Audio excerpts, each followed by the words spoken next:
Qu'y a-t-il dans un nom? C'est le sujet de cet épisode qui est consacré à la taxonomie, comment nous classons et nommons les animaux. Et ce n'est pas une mince affaire, car comme on a vu dans l'épisode précédent, on a déjà classifié à peu près 1,5 million d'espèces d'animaux jusqu'à présent. Et on est toujours en train de découvrir de nouvelles espèces chaque jour. Donc on a aussi besoin de créer des noms pour chaque nouvelle espèce qui est découverte. Non seulement nous découvrons de nouvelles espèces à chaque jour, mais nous continuons d'affiner celles qu'on a déjà classées et nommées. Par exemple, ça se peut qu'il y a des animaux qu'on a groupés ensemble dans le passé comme une espèce qui devraient plutôt être deux espèces différentes parce qu'ils ne se croisent pas dans la nature ou qu'ils ont des comportements différents que nous n'avons pas remarqués, par exemple, auparavant. Par exemple, jusqu'en 2016, la girafe était classée comme une seule espèce. Mais après avoir examiné l'ADN, les scientifiques reconnaissent désormais 4 espèces de girafes, comme aussi distinctes les unes des autres que l'ours brun de l'ours polaire. La définition biologique d'une espèce est un groupe d'organismes qui peuvent se croiser et produire une progéniture viable. S'ils ne peuvent pas se reproduire, ils constituent 2 espèces différentes. Il y a de nombreuses raisons à cela. Par exemple, ça peut être la très simple raison qu'ils ne se reproduisent pas au même moment de l'année. Donc, il n'y a pas de mélange génétique entre les deux. Au cours des centaines ou même des milliers d'années, ces 2 populations peuvent devenir assez différentes l'une de l'autre pour être considérées comme des espèces distinctes. Une autre raison est qu'il peut y avoir une barrière physique, comme une chaîne de montagnes qui empêche le croisement. Donc, il n'y a pas de flux de gènes entre les 2 groupes d'animaux. Donc, encore une fois, avec le temps, ils deviendraient différents suffisamment pour qu'on les considère comme des espèces distinctes. Il y a de nombreuses façons dont nous affiner notre système de dénomination. Comme je l'ai mentionné plus tôt, nous avons peut-être réalisé que quelque chose que nous pensions était une espèce était en fait 2 ou plus d'espèces. Mais cela peut aussi aller dans l'autre sens. Nous pouvons réaliser que quelque chose que nous pensions être 2 espèces différentes sont en fait la même. Mais le fait est que nous avons un système de dénomination des espèces animales et ce système de dénomination est important pour un certain nombre de raisons. Tout d'abord, les systèmes de dénomination sont importants pour que nous sachions de quoi nous parlons quand nous parlons les uns aux autres des organismes. Et deuxièmement, parce que les noms signifient réellement quelque chose et ne sont pas des mélanges arbitraires de lettres jetées ensemble. Nous parlons de taxonomie, qui est fondamentalement la même chose que la systématique et qui représente la phylogénie des organismes. Et ce mot phylogénie implique qu'il y a une sorte de parenté entre les organismes qui sont regroupés ensemble par rapport à ceux qui sont regroupés ailleurs. Et cette parenté va devenir très importante quand nous voyons pourquoi nous nommons les organismes, de la manière dont nous le faisons, parce qu'il ne s'agit pas seulement d'un nom, mais un nom utile. Un nom qui peut être utilisé dans l'étude des organismes et de la nature en général. Notre système de classification historique est basé sur un système créé au XVIIIe siècle par un botaniste suédois nommé Carolus Linnaeus. Il a créé un système de dénomination hiérarchique où plus on descend dans la liste, plus les organismes sont distincts. Donc, plus on monte, plus les organismes sont regroupés dans le même groupe taxonomique. Si nous devions utiliser les humains comme un exemple, nous sommes connus sous le nom de Homo sapiens. Le nom de l'espèce a deux composantes. C'est toujours un genre plus une espèce, jamais juste l'espèce, parce que le genre nous dit dans quel groupe nous sommes. Dans le cas des humains, Homo, c'est le genre, c'est latin pour homme. Il y a d'autres espèces d'humains qui font partie de ce genre, comme Homo erectus et Homo neanderthalensis. L'espèce nous indique quelle sorte de ce groupe nous sommes. Dans notre cas, sapiens, le nom que Linnaeus s'est donné à lui-même et le reste de l'humanité vivante, du latin pour sage. Nous ne demanderons pas de savoir s'il aurait dû choisir un mot plus approprié que sage. Mais, comme vous pouvez le voir sur ce graphique, nous sommes imbriqués dans des groupes supérieurs, ce qui signifie qu'il y a d'autres types d'organismes qui sont étroitement apparentés à nous, mais pas exactement les mêmes. Par exemple, dans notre famille Hominidae, il y a d'autres grands singes, comme les orang-outans et les chimpanzés. Et au-dessus de ce niveau, nous avons l'ordre des primates. Dans ce groupe supérieur, il y a d'autres types de primates que les grands singes, y compris les singes, les tarsiers et les lémuriens. Ces primates sont tous des mammifères. Et si nous mettons tous les mammifères ensemble, nous parlons d'une beaucoup plus grande variété. Des éléphants, dauphins, souris, baleines, chauves-souris. Donc, comme nous allons plus haut dans la liste, nous devenons moins distincts. Nous avons plus de groupes plus variés regroupés ensemble. La hiérarchie nous permet de voir notre héritage par rapport au groupement. Au fur et à mesure que nous descendons, elle nous dit ce qui nous sépare des autres animaux et nous rend différents. Donc, la façon dont nous parlons des organismes est d'utiliser le système à deux noms, le genre et l'espèce. Comme l'exemple que nous venons de voir, Homo sapiens. C'est ce qu'on appelle la nomenclature binomiale, ce qui est juste une manière redondante de dire qu'un nom a deux noms.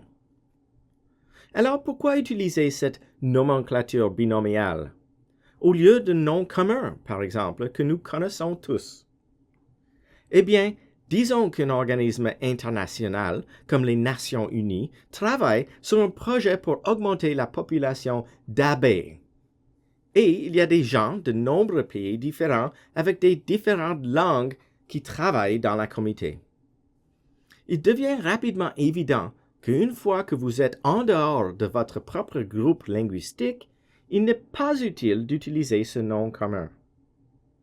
Mais en utilisant le terme taxonomique, Apis mellifera, qui est la nomenclature binomiale, nous savons tous ce que c'est.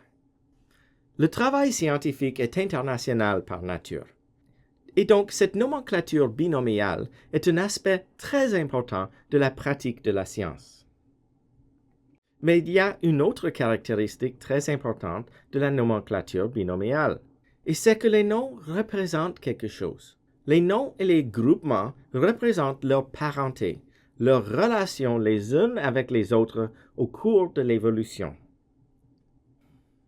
C'est pourquoi ces organismes sont regroupés dans ce qu'on appelle des arbres phylogénétiques. D'abord, c'est parce qu'ils ressemblent à un arbre avec ses branches. Et comme un arbre, il est enraciné dans le passé. Le présent se situe au niveau de l'extrémité des feuilles. Mais aussi parce que les organismes sur les mêmes branches sont plus étroitement liés à ceux que sur les autres branches. Et donc, non seulement nous avons des noms qui indiquent des relations entre eux, mais ils indiquent aussi la proximité ou la distance de ces relations entre eux, ce qui est un facteur intentionnellement intégré dans ce système de dénomination. Comme vous pouvez le voir, beaucoup de ces arbres phylogénétiques sont fondamentalement les mêmes. C'est une sorte de composante temporelle, verticale, enracinée dans le passé. Et vous pouvez voir à des différentes étapes le long du chemin qu'il y a un processus de ramification qui fait que certaines lignées meurent, mais d'autres persistent et évoluent. Donc, il y a un flux et un reflux au fil du temps. Mais le système de dénomination représente cela aussi et le prend en compte. Pourquoi le système de dénomination est-il en évolution? Eh bien, c'est parce que nous affinons les outils que nous utilisons pour comprendre ce que sont les différents animaux. Maintenant, nous avons des techniques moléculaires et de ADN pour déterminer les espèces, alors que dans le passé, nous avons essayé de déterminer les espèces en se basant largement sur des caractéristiques superficielles. Donc, par exemple, beaucoup de ce qui est vivant dans l'océan contient le nom poisson, parce que nous avions l'habitude de dire que tout ce qui avait la forme comme un poisson ou nageait dans l'eau était un poisson. Mais l'évolution convergente peut faire en sorte que des espèces complètement différentes deviennent similaires, comme celle-ci. Ce sont des dauphins, un ichthyosaure préhistorique et un requin. Le dauphin, c'est un mammifère. Le ichthyosaure est un reptile nageur qui vivait à l'époque des dinosaures. Et le requin, c'est un poisson. Le seul vrai poisson des trois. Mais ils ont évolué pour être très similaires, parce qu'ils ont dû s'adapter à des circonstances très similaires. C'est connu sous le nom de convergence. Le dauphin et l'ichthyosaure ressemblent comme des poissons, c'est parce que c'est la meilleure façon d'être si vous voulez nager dans l'eau et fonctionner. Ils devaient être capables de se nager à grande vitesse pour attraper des proies tout en évitant les prédateurs. Donc, ils ont évolué vers un plan corporel qui est hydrodynamique, avec des nageoires pour la navigation et une queue qui leur fournit leur propulsion. Dans le passé, nous aurions pu regrouper ces organismes ensemble sous le même nom, suggérant à tort qu'ils sont liés les uns aux autres, alors que nous savions clairement maintenant qu'ils ne le sont pas. Mais il n'y a pas de raison pour que, juste à cause des similitudes superficielles, que nous puissions dire qu'ils sont évolutivement liés l'un à l'autre. Ils ont développé leur similarité comme résultat d'une convergence de besoins similaires. Un autre exemple sera le vol. Si nous supposions toutes ces créatures ont hérité ce trait d'un ancêtre commun, nous aurions tort. Clairement, ces animaux très différents n'ont pas acquis la capacité de voler d'un ancêtre commun. Au contraire, c'est leur comportement et leur physiologie qui ont évolué côte à côte. Ils devaient tous satisfaire une certaine exigence évolutive de prendre vers le ciel. En conclusion, il existe de nombreuses similitudes superficielles entre les animaux que nous pouvons pointer du doigt. Ils sont des produits de l'évolution, car c'est comme ça que l'évolution fonctionne, pour adapter la forme à la fonction requise, dont l'animal doit avoir pour survivre. Mais ce ne sont pas des bons critères pour créer des noms et des systèmes de regroupement, parce que parfois cela pourrait suggérer que deux organismes devraient avoir le même nom lorsqu'ils sont complètement différents d'un point de vue évolutif. Tout comme l'exemple des baleines, des méduses et des poissons actuels l'attestent. La façon de le faire maintenant est d'utiliser des caractéristiques réellement héritées et de regrouper des organismes en se basant sur les similarités de ces héritages. C'est ce qu'on appelle l'homologie. L'homologie, c'est lorsque des organismes ont des similarités car ils sont vraiment les mêmes dans le sens où ils les ont hérités d'un ancêtre en commun. Des exemples des homologies incluent le coccyx humain et les queues des primates, la similitude entre les organites cellulaires entre les plantes et les animaux, la gestation placentaire entre les mammifères terrestres et les mammifères aquatiques. Donc, en regardant l'avant-bras des vertébrés maintenant, Et en tournant la page loin du comportement du vol, nous voyons que certains, mais pas tous, ont évolué vers le vol. Lorsque nous regardons à l'intérieur de la structure interne des avant-bras des vertébrés, nous voyons qu'ils sont tous constitués des mêmes pièces dans le même ordre. Il sera sous des formes légèrement différentes ou des arrangements différents pour satisfaire des exigences différentes. Qu'il s'agisse de voler, de nager ou de balancer sur une branche et d'attraper des choses. Mais d'un point de vue évolutif, ces formes de vertébrés sont toutes composées des mêmes morceaux, c'est-à-dire les mêmes os dans les mêmes positions les uns par rapport aux autres. Et cela implique qu'ils les ont tous obtenus du même endroit, d'un ancêtre commun, et qu'ils ont divergé après ce point pour satisfaire des exigences différentes. Et donc, ces deux exemples de l'évolution analogue et homologue sont vraiment de fortes preuves que l'évolution elle-même existe. Ces adaptations révèlent comment l'évolution fonctionne. Cependant, si nous voulons décrire les relations entre les organismes, nous ne pouvons pas utiliser des similarités superficielles. Nous devons utiliser des caractéristiques héritées qui sont soit restées les mêmes ou qui sont changées au fil du temps à cause de l'évolution. Donc maintenant, les biologistes intéressés par la taxonomie tentent de restructurer notre arbre généalogique animal pour que nous pouvons regrouper les animaux ensemble uniquement sur la base des relations évolutives et non sur la base des relations superficielles. Cela nécessite une compréhension très rudimentaire de la façon dont nous regroupons les organismes. Comment nous les regroupons dans les arbres? En gros, nous verrons que le seul vrai type de regroupement évolutionnaire est celui qui implique un ancêtre commun et tous ses descendants. C'est ce qu'on appelle un groupe monophylétique, qui est un grand mot qui signifie une origine unique, et donc que tous ces organismes sont issus d'un ancêtre. Ce qui correspondrait en gros à 1 à 6 sur cette échelle ici.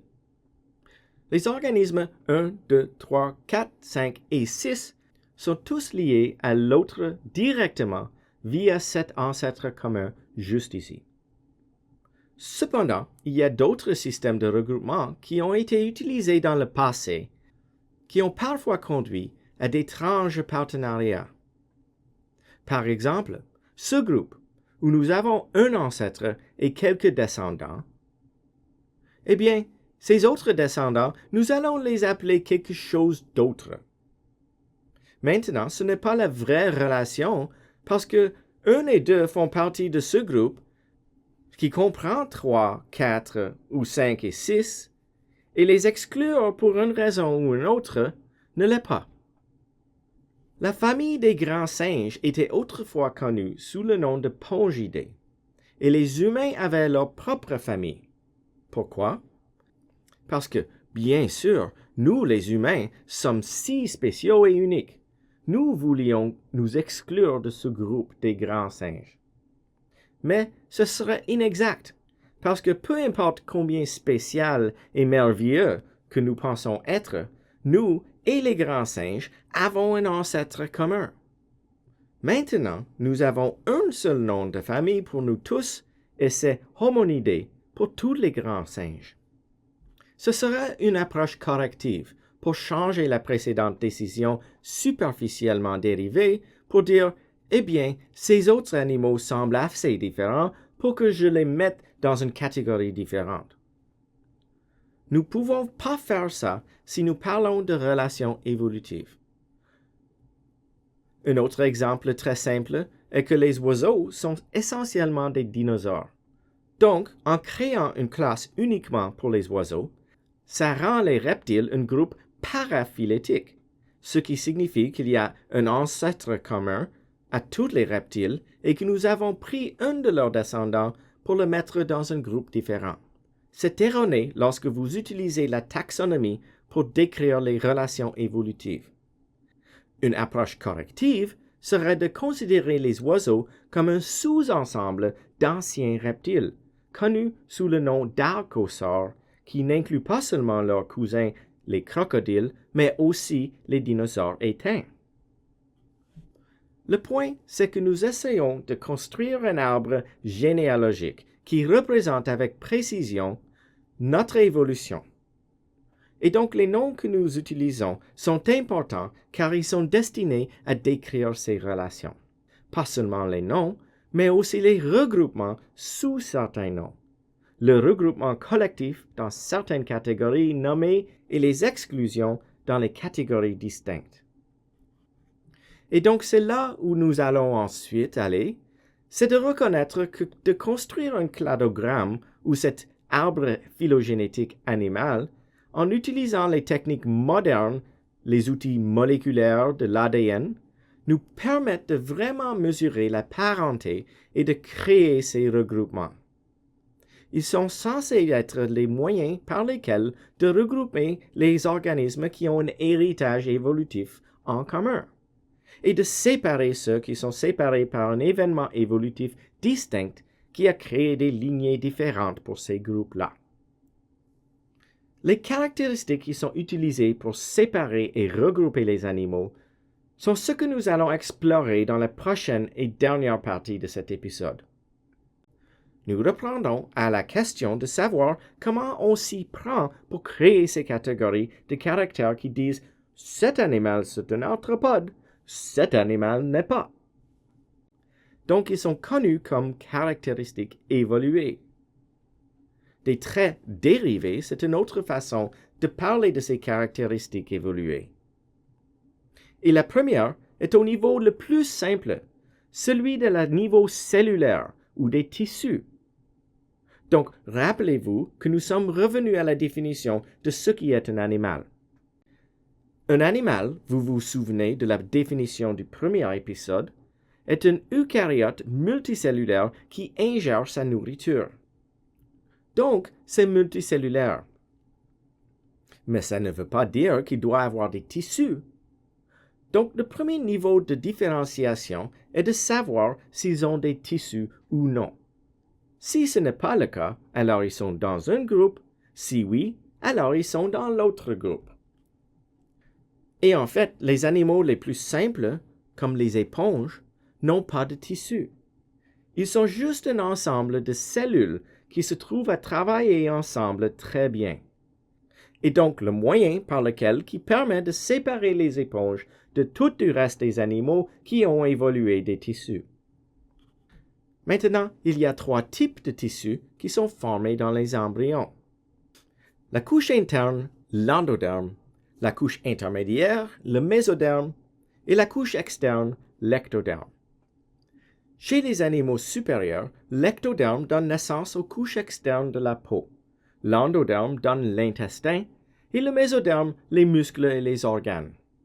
Mais le fait est que ces 3 couches ne sont pas produites toutes en même temps. Certains animaux, les premiers, ont juste évolué vers 2 couches. Donc, on est en train d'éplucher les couches de l'oignon pour descendre à des plus hauts niveaux de détail pour voir qui est plus similaire et qui est plus éloigné. La 3e et dernière couche à évoluer, c'est le mésoderme, et c'est celle qui donne naissance aux muscles et aux organes. Mais le fait c'est que ces 3 couches ne sont pas produites tous en même temps évolutif. Certains d'entre eux, les premiers animaux, ont juste évolué vers 2 couches, soit l'endoderme et l'ectoderme. La 3e et dernière couche à évoluer est le mésoderme, et c'est celle qui donne naissance aux muscles et les organes. Donc, ces composantes de cellules versus tissus sont les premiers sur lesquels nous commençons à séparer les différents animaux en différentes catégories. Dans cette première instance, étant au niveau d'organisation de leurs composantes corporelles.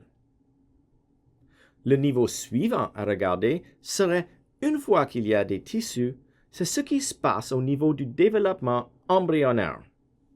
Tous les organismes vont commencer à être juste un paquet de cellules qui commencent à se diviser. Une fois que le zygote est fécondé, alors elles deviennent ce paquet de cellules qui est nommé le blastula. Jusqu'à ce niveau de développement de la blastula sera le seul des stades embryonnaires qui sont communs à tous les animaux. Mais chez les animaux les plus simples, comme les éponges, la blastula ne se différencie pas plus que cela. Ces cellules restent simplement des cellules et qui deviennent en quelque sorte spécialisées et ainsi de suite. Mais ça devient juste cette grosse agrégation spécialisée de cellules et ne développe pas en tissu.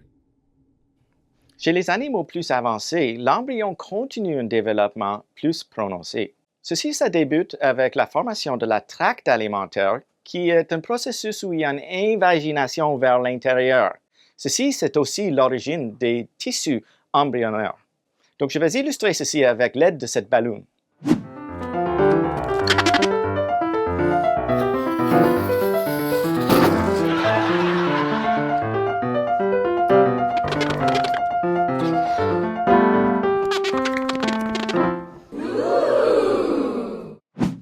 Tout d'un coup, on remarque qu'il y a des couches internes et une couche externe dans l'embryon maintenant qui sont liées par ce trou qui commence à se former vers l'intérieur par invagination. Le développement de ce tract alimentaire reste incomplet chez des animaux plus simples comme la méduse ou des polypes et ne forme pas un tube avec un trou de sortie à l'autre côté. Ça reste tout simplement un cul-de-sac avec un point d'entrée comme pour la bouche et c'est le même point de sortie pour les déchets métaboliques. Chez les animaux même plus avancés, le tract alimentaire continue à pousser comme un tube tout au long le corps de l'animal pour faire créer un trou à l'autre côté, lorsqu'il y a un tract alimentaire complet avec un trou d'entrée sur un bord et un trou de sortie sur l'autre. Donc, en gros, encore une fois, comme un rappel, parce que c'est facile de s'écarter du sujet, nous parlons des moyens de regrouper certains animaux ensemble et de séparer les autres en catégories, qui sont à l'origine des niveaux de développement biologique, mais aussi quelles composantes ils ont, et l'arrangement des composantes sont en quelque sorte la base de référence de tous les groupes d'animaux. Et la dernière distinction entre les principaux groupes sera une fois que leur embryon développe ce tube alimentaire au complet, donc nous parlons que ce qui est effectivement le tube digestif complet. Et ce qui devient de la blastula, c'est le prochain point de division. Si c'est la bouche, on appelle ces organismes des protostomes, parce que stoma est le mot qui vient pour la bouche, et proto, c'est un bouche en premier. Et ça veut dire que le blastopore devient la bouche de l'organisme, et comme il grandit ce tube alimentaire vers l'autre côté, le trou à l'autre extrémité devient l'anus pour compléter ce tube. Quelque part dans le temps de l'évolution, il y a eu une sorte de retournement polaire où d'autres organismes se sont développés dans la direction opposée, où les mêmes processus sont en cours. Le développement de l'organisme se replie sur lui-même et pour créer le blastopore lorsqu'il y a le tube digestif qui se forme. Mais ici, c'est le contraire, où le premier trou qui est créé, c'est l'anus. Et comme le tube grandit et fait créer un autre trou à l'autre bout, cet autre trou va être la bouche. Ceux-ci sont connus comme des animaux deutérostomes, parce que ce mot, ça signifie bouche deuxième, parce que le premier trou, c'est l'anus. Donc, d'un point de vue de développement, cela signifie qu'à un moment donné, nous étions tous des anus. Certains d'entre nous le sont toujours. C'est comme ça que nous pouvons maintenant retourner à cet arbre et de dire, voilà comment on obtient ces branches.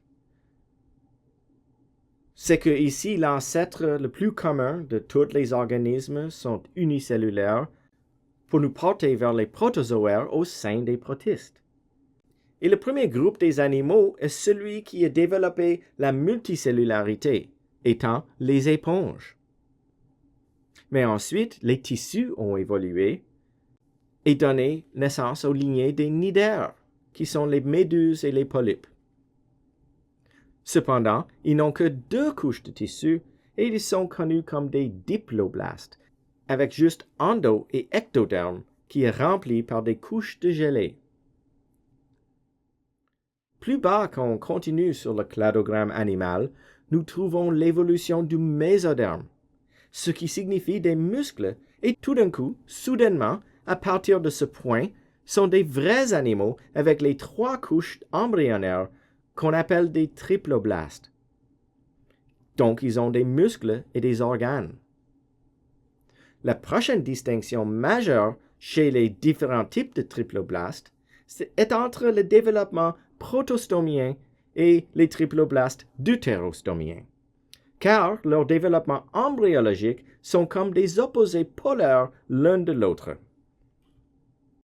Au sein de ces 2 groupes principaux, on trouve de nombreux phyla que nous explorerons ensemble dans cette série et découvrirons les autres traits évolués qui distinguent les principaux types d'animaux les uns des autres.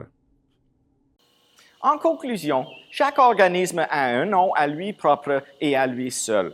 Et le système sur lequel ce nom est construit comprend 2 éléments principaux. Un, c'est hiérarchique, qui veut dire que les animaux sont regroupés ensemble avec d'autres animaux auxquels ils sont prochement apparentés et sont séparés d'autres animaux qui sont plus éloignés. 2, les mots eux-mêmes contiennent de la signification qui fournissent des informations sur les organismes. C'est un concept qu'on va explorer en plus grand détail dans le prochain épisode. Les animaux sont regroupés dans des catégories en commun en fonction des caractéristiques héritées évoluées en commun. Ceci, ça indique qu'ils ont un historique évolutif qui est partagé. Par contre, d'autres organismes qui ont évolué des différences au cours de l'historique évolutif sont placés dans des catégories différentes. Puisque notre estimé du nombre d'espèces animales actuelles est autour de 1,5 million et qu'on est en train de reclassifier d'autres au fur et à mesure qu'on découvre davantage sur les autres, on va avoir besoin de créer plusieurs nouveaux noms dans le futur prévisible.